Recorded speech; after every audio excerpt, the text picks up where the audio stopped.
Section 1. You will hear two students, Peter and Mary, discussing their new eating plan. First, you have some time to look at questions 1 to 5. You will see that there is an example that has been done for you. On this occasion only, the conversation relating to this will be played first. OK, Mary. I know I'm putting on weight with all my bad eating habits. That's right. Chocolate bars, pizzas, and all washed down with litres of soft drink. And with all the sugar in soft drink, I think we can say you're definitely overindulging, don't you think? Peter consumes far too much soft drink, so soft drink has been written in the space. Now we shall begin. You should answer the questions as you listen, because you will not hear the recording a second time. Now listen carefully and answer questions 1 to 5. OK, Mary. I know I'm putting on weight with all my bad eating habits. That's right. Chocolate bars, pizzas, and all washed down with litres of soft drink. And with all the sugar in soft drink, I think we can say you're definitely overindulging, don't you think? I know. I intend to definitely stop drinking that from now on. And that's part of the sensible eating plan that we have agreed we need to formulate. One that we can both follow. That's right. Sensible and practical. Allowing us to indulge in some sweet foods on occasions. On rare occasions. And we're going to cut out all the pizzas and hamburgers. Well, not totally. I thought you said pizzas could be eaten once a week. You know how I like pizzas. No, I said once every 2 months. Once a week was ice cream, not pizza. Yeah, that's because you like ice cream. I prefer pizza. Peter, if you want to lose weight, you need to be disciplined in both what you eat and what you do, which brings us to the issue of exercise. That's right. So, jogging twice a week and hiking on Saturdays, right? No, hiking is Sundays, allowing Saturdays for the light walking exercise. I've investigated and discovered there are a lot of walking trails around this suburb, with many beautiful places if you just look around. So what's happening this Saturday? A walk around the city? That's later in the month. This Saturday we'll visit Pine Park. Hill Park is nicer, with great views too. Yes, but we have to travel too far to reach Hill Park, so I ruled that out, and I love the smell of pines. And what about the weekday meals? Salads every night, I suppose. No, it's important to vary the meals so that the food remains interesting and fun. The only common factor is the fruit juice, but otherwise we'll have a variety of healthy fare, from salads to fish to lean meat. I'd rather have meat every night, but you're the boss.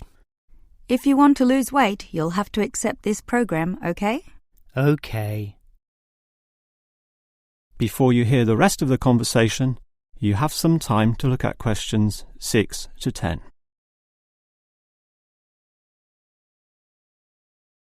Now listen and answer questions 6 to 10. Now, Mary, you said we could have a little treat in our diet plan 3 times a week, specifically Tuesdays, Thursdays and Sundays. Yes, a very small treat, but something to reward us for all the discipline shown. Such rewards will motivate us to continue the diet. So on Tuesdays, what can I choose? You have a choice between a small serving of chocolate, ice cream or biscuits. OK, well, I'll go for the biscuits. I love those crunchy little things with my cup of tea. So do you, right? I do indeed, so I'll have them too, saving the ice cream for later. But I know how much you like ice cream, so why don't you save it for the end of the week? That will give you the motivation to keep going, and you can have chocolate midweek. That's a good idea, but I think the most important thing is for you and I to eat different things on those other 2 days. Well, if you think that way, I'll eat the ice cream on Thursdays, not the chocolate, OK? Well, if you're having that, then I can't have ice cream. In order to be different, I'll have the chocolate. So we can compare our different snacks and maybe even share a little with each other. Exactly. And the variety and fun involved will take our minds off wanting more. Eating for fun. A good idea. And then you can have the chocolate on Sunday, right? But I like biscuits. Actually, I want biscuits again to have with my cup of tea. But you have the biscuits on Monday, remember? And we can't repeat. Oh, come on. This isn't fixed in concrete. I can have them again instead of chocolate. You might like variety, but I don't. I'm a creature of habit. Well, the whole point of this was to taste different snacks. But if you want the same thing, okay. I, for one, am sticking to the original plan, with ice cream to finish the week and not another dose of chocolate. That is the end of section 1. You now have half a minute to check your answers. Now turn to section 2. Section 2. You will hear a childcare worker telling some mothers about the advantages of her centre. First, you have some time to look at questions 11 to 16. Now listen carefully and answer questions 11 to 16. Hello everyone, and welcome to the Stanfield Childcare Centre. Now I know you're all new mothers and you like to cling to your children. You've certainly spent a lot of time raising them to the age of 4 and are perhaps reluctant to leave them here at our centre. Well, one of the first things you should understand is that here it is safe. Very safe. Look around and you'll see that every room has padded walls. Other centres have standard painted walls, but here we have invested a lot to ensure your children will not hurt themselves when running around and possibly tripping over. This padding extends around all corners. That is, the areas most likely to bruise and cut your active little child. So, you can rest assured that any accidents of a physical nature are not likely to happen here. Now, you don't want to dump your child at this centre and let them waste their time. You want them to learn, and that's one of the greatest assets of our establishment. Our staff are not only trained childcare workers, but all of them have a special skill which they can impart to your child. Whether it be teaching the ABC, some basic mathematics, artistic skills, or physical education. We are particularly known for our preschool literacy program and have a wealth of learning toys specially designed to develop your child's potential. Of course, one concern many mothers have is that, in environments such as these, colds and flus and other viral nasties can be easily spread around. It's a very legitimate concern, and one which we take seriously, and we pride ourselves on our precautions. For a start, unlike most centres which clean with standard detergents, we disinfect every service at the end of every day, using a special disinfectant wash. Some places just wipe surfaces daily with a damp cloth, but not us, and that's just the start. We also physically check your children when they arrive every day, and if we feel your child is sick, we ask him or her to wear a face mask to ensure germs are not transmitted. If your child is noticeably sick, then we ask you to take them back home to recover. This might sound a little unkind, but we hope parents can understand that these measures are for the benefit of all. Before you hear the rest of the talk, you have some time to look at questions 17 to 20.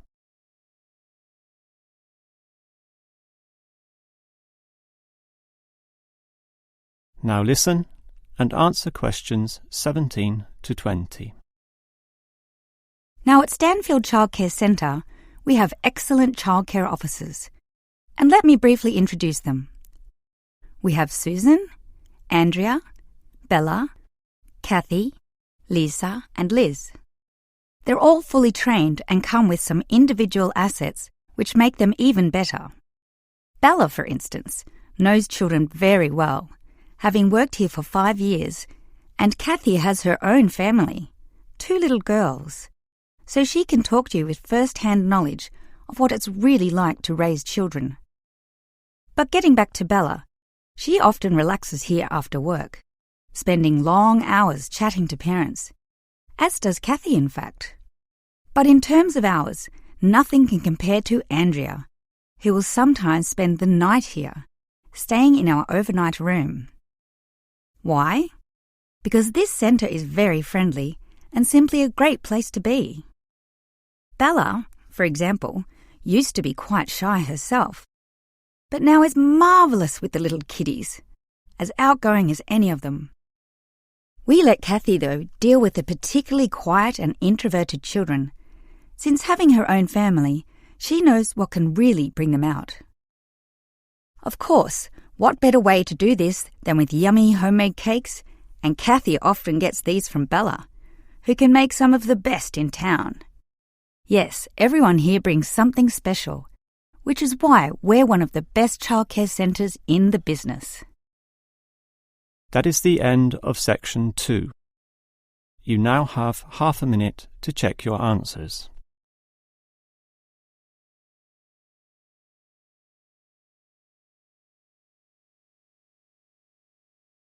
Now turn to section 3. Section 3. You will hear a student, Eric, talking to his lecturer, Miss Harris, about essay writing. First, you have some time to look at questions 21 to 25.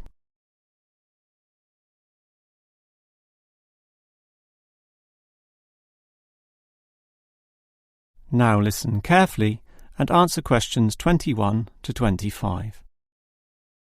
Hi, Miss Harris. Here we are talking once again. Well, I'm always willing to help out wherever possible. Is anything troubling you? Well, your advice last week about writing summaries was very useful, and I'm using these summaries a lot in order to prepare my final master's thesis. But you're having problems, right? Yes, I have a few issues to discuss. Obviously, I want a good essay, and I want to achieve high marks, but I'm not sure on the best way to start. That's an easy question. Start with a topic, but not one that I necessarily suggest, but one that you want to explore. You will always write better when doing so on a topic you are interested in, not one imposed upon you by others. Well, I'm interested in management theory. Then pursue that. However, that alone is far too broad.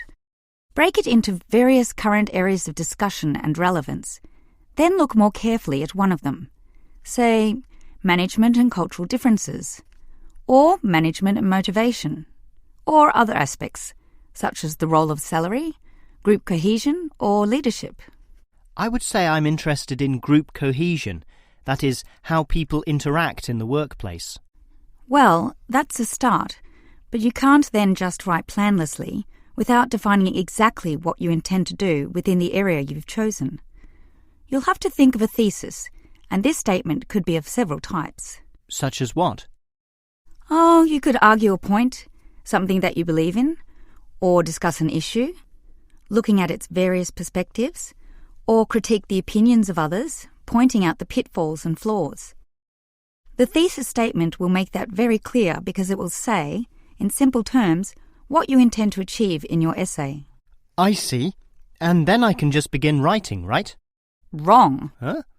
If your essay is going to be clear, it needs to be logical and organised, and this means you'll need an outline. This could be written as a flowchart or spider graph, that is, a series of connected lines. But whatever shape the outline takes, there must be a sense of progress in, more or less, a straight line towards a goal. And then my essay will be good? With such progression, definitely, as long as you do achieve everything that you set out to do, as specified in the beginning, okay? Before you hear the rest of the conversation, you have some time to look at questions 26 to 30.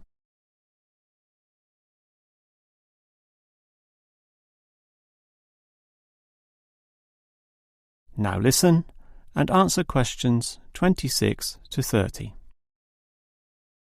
Well, Ms. Harris, your advice about essay writing all sounds very useful, solid and step-by-step, so I'll certainly follow that. But can you tell me in more general terms, what constitutes the best essay? Oh, there are many aspects to consider, but one of the most important is certainly original thinking. The best essays are written by people who think for themselves, and not just copy or imitate established views. I think I can do that. But remember, you can't just give a list of unsupported assertions. There needs to be support as well. A chain of logic linking each step in your argument. Right. Yet that alone is not enough. Your argument may be logically sound, but is it practically so? For that, you need examples from real life to illustrate your points or subpoints. I've got lots of examples from my course readings. I suppose I could use them. But remember, whenever you use an example or facts or figures that are not commonly known, you must give a reference. That's an academic necessity, without which your writing will automatically fail. So it's necessary to give these, right? Absolutely. And with that, your essay will be fine. But always ensure that you format it clearly. What do you mean? I mean the practical considerations, as written in the University Style Guide, such as leaving appropriate margins, using double spacing, Arial font, and so on. You see, your writing must look good as well as be good. I can certainly do that. And finally, related to the previous point, you need to respect the number of words required. Your individual lecturers will give you a word count figure, so follow what they say, making your essay neither too long nor too short. Perhaps 10% either way should be acceptable. 15% was common when I was younger, but it's a lot stricter now, and 20% would be pushing the boundaries just a little too far. I guess I can do all that. Thanks for your advice. That is the end of section 3. You now have half a minute to check your answers.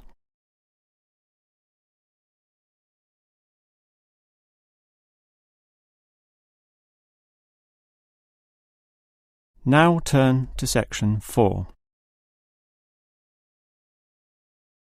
Section 4.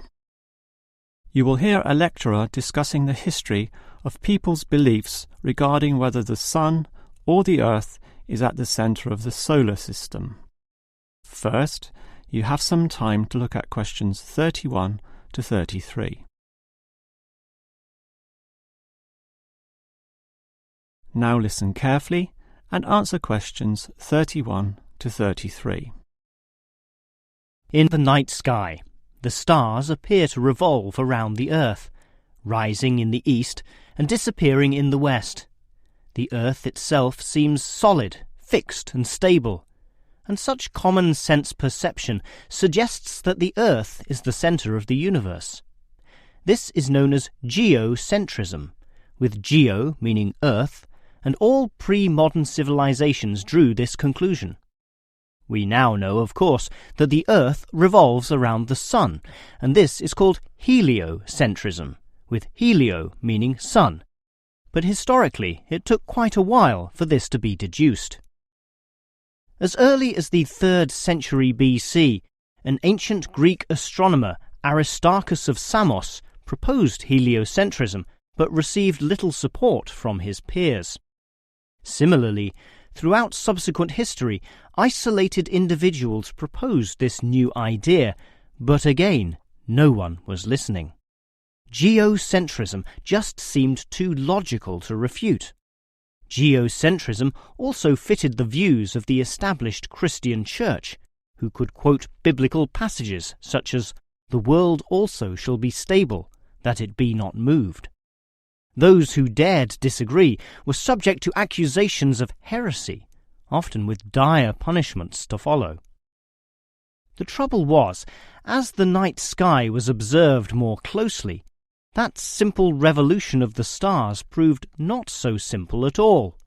In relation to the other stars, some steadily wandered in given directions, then sometimes reversed for months, and disappeared altogether. They were called planets, meaning wanderers. In addition, the position of the Sun and Moon altered slightly over the year, and comets, those mysterious glowing spots, would come and go.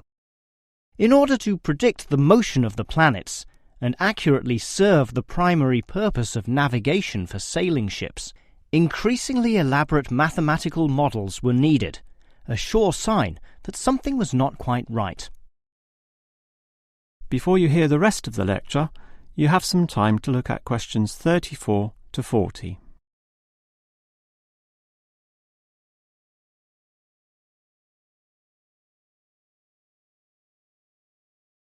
Now listen and answer questions 34 to 40. Heliocentrism, or the belief that the Sun is the centre of the solar system, still needed a mathematically sound description before it could be scientifically accepted. And it was a Polish astronomer, Nicholas Copernicus, who in 1543 first published this. This event is sometimes referred to as the Copernican Revolution. Copernicus himself certainly feared the consequences of his proof, knowing full well it might invoke the anger of the established church. Probably for this reason, he waited until the last year of his life, when he was sick and dying, to release his findings. In addition, the preface of the book, written by a respected member of the church, stated that the model was not necessarily correct. As a result of this, there was no revolution whatsoever. In fact, the book received scant attention in the subsequent decades, apart from a few irate clergymen who angrily dismissed the whole scheme as irrelevant. Yet the following generations of astronomers did not always fare so well. The Italian scientist Galileo got into trouble, as did a fellow Italian with the surname Bruno, Giordano Bruno, who was burnt at the stake. Yet ultimately nothing could slow the spread of heliocentrism across Europe. It formed the basis of Isaac Newton's great work on the motion of the planets, a work which implied that even the Sun, around which the Earth circled, was itself in motion around a common centre of gravity. No discourse about heliocentrism could finish without mentioning that, somewhat unbelievably, there still exist those today who choose to believe that the Earth is the centre of the universe. Modern geocentrism is usually the result of literal interpretations of the Bible, which is the cornerstone of these people's beliefs. They, therefore, also believe in creationism, that is, that a God created everything, and while we may smile at this, it is sobering to consider that surveys have revealed that up to 10% of British people, 12% of Europeans, 20% of the USA, and 25% of the Middle East still hold the belief that the Sun revolves around the Earth. One can only wonder what Copernicus would have thought of this. That is the end of section 4. You now have half a minute to check your answers. That is the end of the listening test. In the real IELTS test, you would now have 10 minutes to transfer your answers to the answer sheet.